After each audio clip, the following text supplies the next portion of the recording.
Bismillahirrahmanirrahim. Alhamdulillah, wassalatu wassalamu ala asyrafil anbiya wal mursalin sayyidina Muhammadin wa alihi wa sahbihi ajma'in. Amma ba'd. Kita masih melanjutkan bahasan kitab Ihya Ulumuddin, masih dalam kitab Qawaidul Aqaid tentang af'al Allah. Itu asal, masih dalam asal yang ketujuh, yaitu bahwa Allah itu yaf'alu bi ibadihi ma yasha', melakukan terhadap hambanya apa-apa yang dia kehendaki.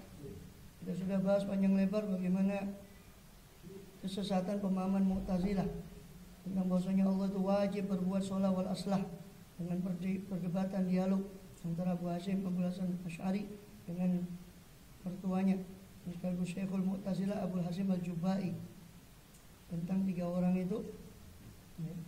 Kemudian kalau dikatakan, kemarin sudah dibahas, kalau dikatakan kalau Allah mampu menjaga sholat aslah, kok dia tidak menjaga sholat aslah, berarti itu kopi bagi Allah, katanya Mu'tazilah. Berarti itu kopi. Maka dijawab sama Imam Ghazali, apa sih al-qubuh wal husun itu? Kopi itu malah yuafiqul gharad. Kopi itu sesuatu yang tidak, itu sudah paragraf itu ya. Sampai a'da'u ya. Wastasinu a'da'u sudah diterjemahkan ya, secara harfiah. Sampai wastasinu a'da'u. Belum? Ya, sampai wastasinu a'da'u itu. Ya. Saya cuma mengulas saja. Jadi kopi itu malah yuafiqul gharad. Kopi itu adalah sesuatu yang tidak cocok dengan tujuan kita tuh kopi. Sedangkan hasan itu yang sesuai dengan kita punya karep. Itu kita anggap baik. Seperti saya contohkan hujan itu bagi petani bagus, karena sesuai dengan tujuan dia. Oh, ini tanah saya subur, tanaman saya. Nah, bagi pedagang buruk, ini pelanggan saya tidak datang, kademan semua hujan. Tak beli, tidak ada pembeli. Tapi di akidah itu kan hasan dan kubu itu kan syar'an bukan akal. Iya, itu dalam makna lain. Ini kan kubu wal husun itu kan bukan itu. Itu kan al khair wa syarr itu memang kebagusan, itu nanti kan sudah dibahas kalau salah. Kita sudah lewat apa belum pembahasannya? Ada, nanti akan ada pembahasannya tentang bahwa itu adalah syar'an bukan akal. Tapi yang dimaksud sini adalah al-husun wal qubuh. Berbeda dengan itu, bukan itu yang dimaksud. Ya. Orang bilang sesuatu itu bagus kalau dia sesuai dengan dengan apa? Dengan tujuan dia. Dengan karepnya dia, kemauan dia. Dan Allah kalau orang itu menganggap itu jelek, itu berarti karena tidak sesuai dengan dia punya karep. Maka dikatakan itu buruk. Ya. Ini menurut kacamata manusia. Makanya kan di situ kan tidak semua yang baik itu dikatakan masa antuhibbu syai'an wa huwa khairul lakum. Apa syarrul lakum, wa asan takrahu syai'an wa syarrul lakum wa huwa khairul lakum.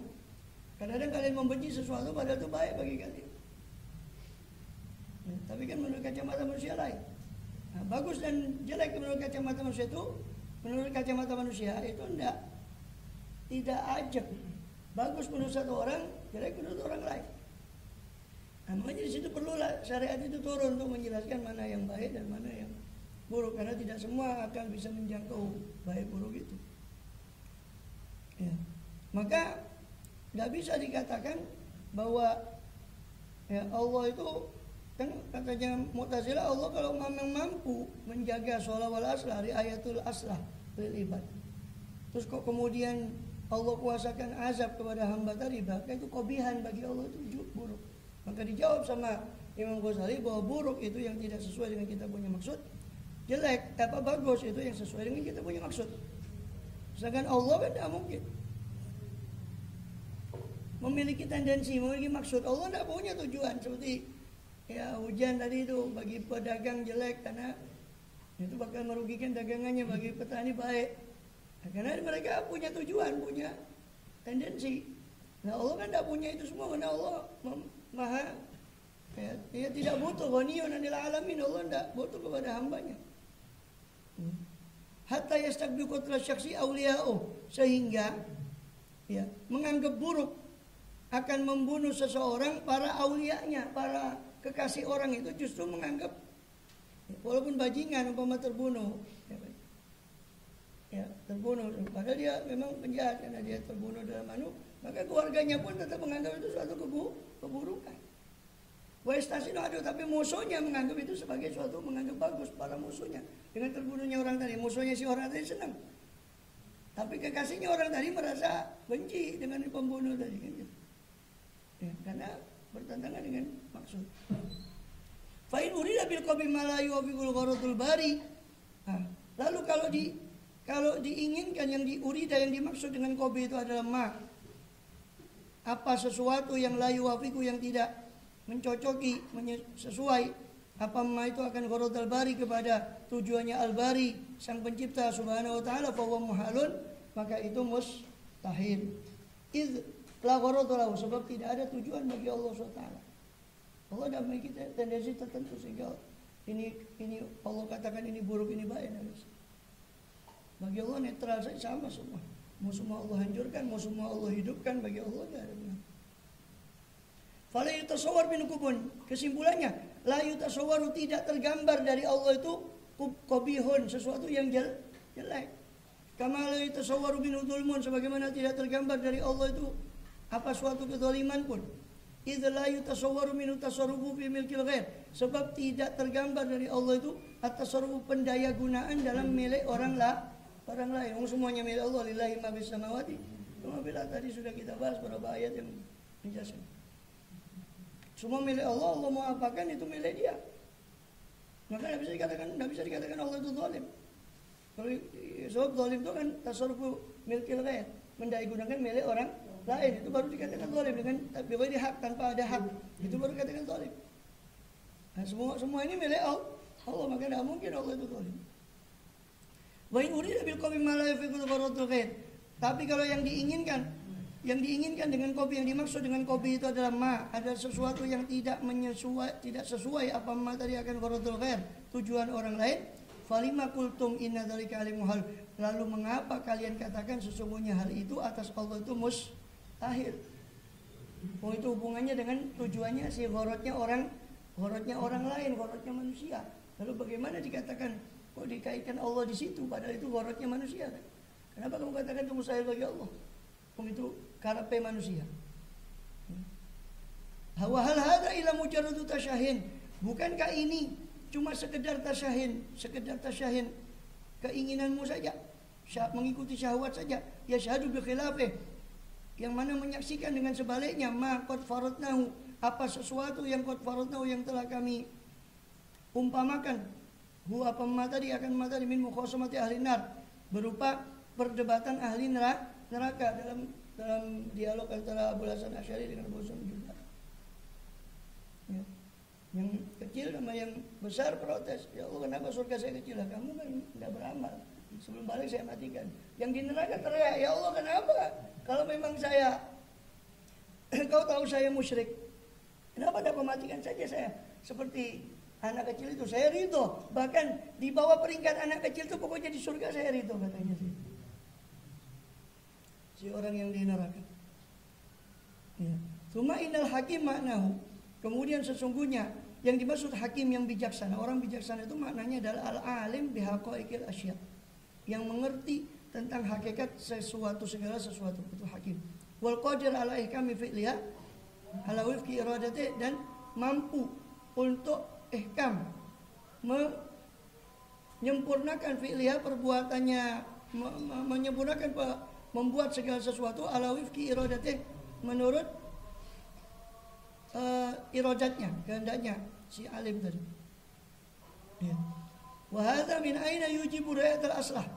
Dan ini ya, min aina yujibu, dari mana mewajibkan sifat hakim itu tadi akan ri'ayatul aslah, akan menjaga yang terbaik, yang termaslahat bagi hamba. Ya, kalau dikatakan Allah kan hakim, masa hakim begitu, masa yang bijaksana? Nah, maka dijelaskan sampai mengetahui pengertian bijaksana itu yang mengerti tentang hakikat segala sesuatu dan mampu untuk menyempurnakan perbuatannya sesuai dengan ilmunya tadi, sesuai dengan ilmunya. Ala wifqi iradati, sesuai dengan kehendaknya. Wal qadir alaika bi wifqi iradati. Itu maksudnya hakim. Maka dari mana kalau kita tahu pengertian sifat hakim seperti itu, lantas bagaimana dikatakan bahwa hakim itulah yang yujibu, yang mewajibkan untuk riayatul aslah, menjaga yang paling maslahat. Wa innamal hakimu minna yura'il aslah nadharun nafsi. Hanya saja orang yang bijaksana di antara kita, di antara tataran manusia dan tataran manusia adalah yura'i, ya, yang menjaga, ya, siapa hakim itu akan al-aslah, akan yang paling maslahat, nadharun li nafsi, karena memandang dirinya sendiri. Liyastafida bihi fid dunya thanaan wa bil akhirati thawaban, supaya yastafid, pengambil faedah siapa hakim tadi bihi, dengan al-aslah tadi di dunia, thanaan, mengambil faedah berupa thana, berupa pujian, wa bil akhirati thawaban, di akhirat mengambil faedah berupa pahala. Au yadfa bi an nafsi afatan, atau menolak si hakim tadi bihi, ya, dengan al-aslah tadi, dengan yang paling baik, dengan yang terbaik tadi, an-nafsi dari dirinya afatan, satu penyakit atau satu madarat. Wa kullu dzalika 'ala Allah subhanahu muhal, dan semua itu atas Allah subhanahu wa ta'ala itu mustahil atas Allah. Kalau dikatakan hakim itu, hakimnya bijaksananya orang, itu adalah itu orang yang bijaksana itu tadi. Dia dengan ilmunya, ya, mengerti hakikat sesuatu sehingga dia mampu untuk menyempurnakan perbuatan itu tadi menurut kehendaknya. Maka orang yang bijaksana adalah orang yang menjaga al-aslah pada dirinya, disebut bijaksana. Baik itu dia memperbuat yang aslah karena dia ingin mengharap pahala atau pujian orang di dunia atau pahala di akhirat, atau membuat aslah itu supaya dia terhindar dari madarat. Dan Allah yang tidak mungkin mau menghindari madaratnya siapa? Allah Ta'ala. Terus kalau mau memperoleh, Allah memperoleh faedah dari siapa? Maka mustahil semua itu bagi Allah SWT. Wallahu a'lam. Al-aslu tsamin anna ma'rifatul Allah wajibatu bi jabil wa syar'a. Ini nanti yang kaitannya dengan ini. Bahwa ma'rifatullah dan taat kepada Allah itu wajib dengan kewajibannya Allah secara syar'i, syariatnya, bukan dari akal. Wajibnya kita ma'rifat itu syar'an, la aklan. Itu juga berbeda dengan Mu'tazilah yang mengatakan akal ini yang mewajibkan ketaatan. Salah lagi dia, Mu'tazilah.